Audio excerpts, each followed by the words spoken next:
Galatians 5, Paul tells us that it is for freedom that Christ has set you free. So stand firm then, and do not let yourselves be burdened again by the yoke of slavery. It is for freedom. God is about freedom. Us experiencing freedom in this life, freedom in himself, in Jesus. Luke 4 records this. It says, Jesus returned to Galilee where he was from, the region where he was from, in the power of the Spirit, and the news about him spread throughout the whole countryside.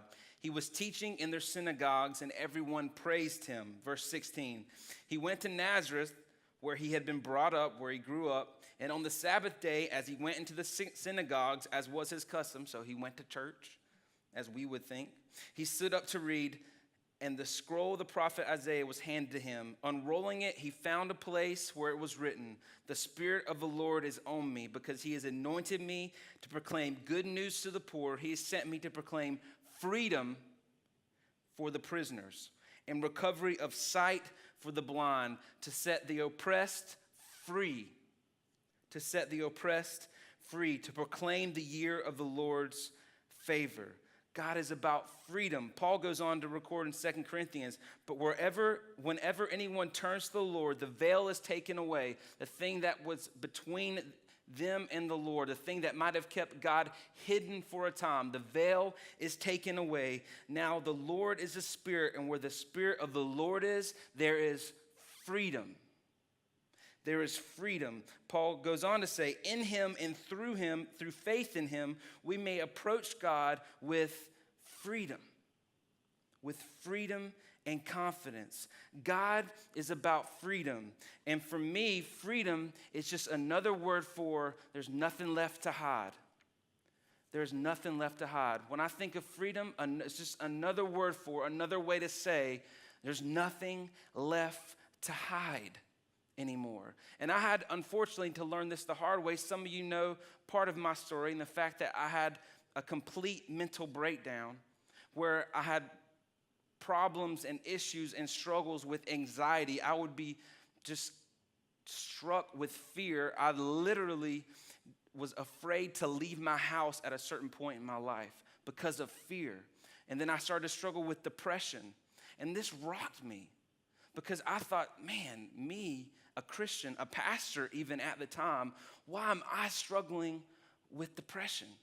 I can't let anybody know about this. I hid this.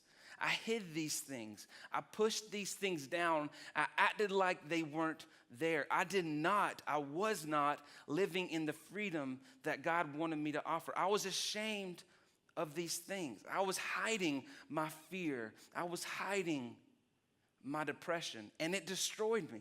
It literally destroyed me for a time. My hiding, my not living in God's freedom destroyed me for a time. And my friends, I would tell you today, as long as there is something that you can't let yourself or others see, then you are limiting your freedom.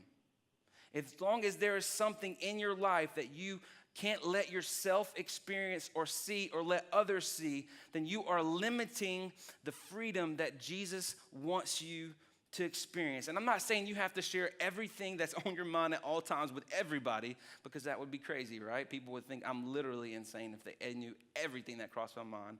But if you are unable to express something, if you feel compelled to keep it hidden, then you are not living in the freedom that Jesus offers. If there is something that you feel compelled to keep inside of you, pushed down, then you are not living, my friends, in the freedom that Jesus Christ offers. And that could be because of sin, something that you're ashamed of. It could be just because of pain, difficult circumstances that you might be experiencing right now.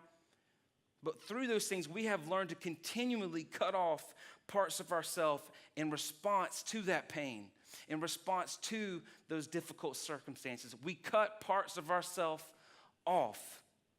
And if we do not deal with it in a healthy way, we could spend the rest of our lives searching for what we have buried, cut off, or pushed down.